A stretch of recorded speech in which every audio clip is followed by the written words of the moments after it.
Am I the a-hole for breaking up with and kicking my girlfriend out because she went to an after party without me?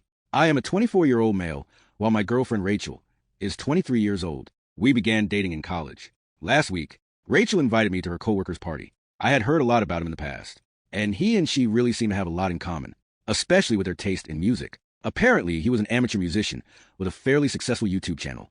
Joe initially invited only Rachel, but when she asked him if I could tag along, he said it was fine. The party was on Saturday evening. It was a fun party with about 30 people, held at a restaurant Joe had rented out. Towards the end, though, I wandered into Rachel's little discussion group, and I immediately got the feeling that nobody really wanted me there, most of all Rachel. It was her and a few other people along with the host of the party, Joe, thinking that I was just imagining things. I hung around and listened to Joe basically boast about himself the whole time. A little while later, I wandered off to get myself a drink and chat with a few other people. Eventually, the time to leave came around, and I went to find her again.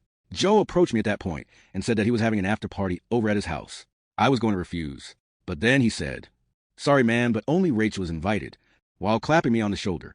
I first told him not to touch me, and then said she's not going. He informed me that she had already accepted the invitation. I texted her immediately to ask where she was. She responded, "Sorry, on the way to Joe's place. I'll see you tomorrow. Love you."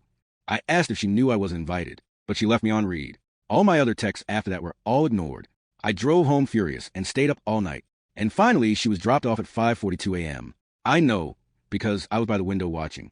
I recognized the driver as Joe. Nobody else was in the car. Rachel waved to him cutely and laughed at something he said. Rachel came inside and acted surprised to see me still up. At that point, I flatly told her that we were done, and she had the rest of the day to move out. She was at first confused with me, and then I told her that she can just move in with Joe. She rolled her eyes and said nothing happened. She gave me the spiel about my insecurities and imagination. I said it didn't matter. After a very tense back and forth, she finally relented and sarcastically thanked me for wasting the best years of her life, and finally moved out yesterday, and it was pretty dramatic. She said that she loved me and that I was throwing away everything over a silly party. So pleased that I wrong her here. I feel like I'm getting gaslight. What do you think? Am I the a-hole? Thank you. Please follow and subscribe to our page for more shocking Am I the a-hole videos.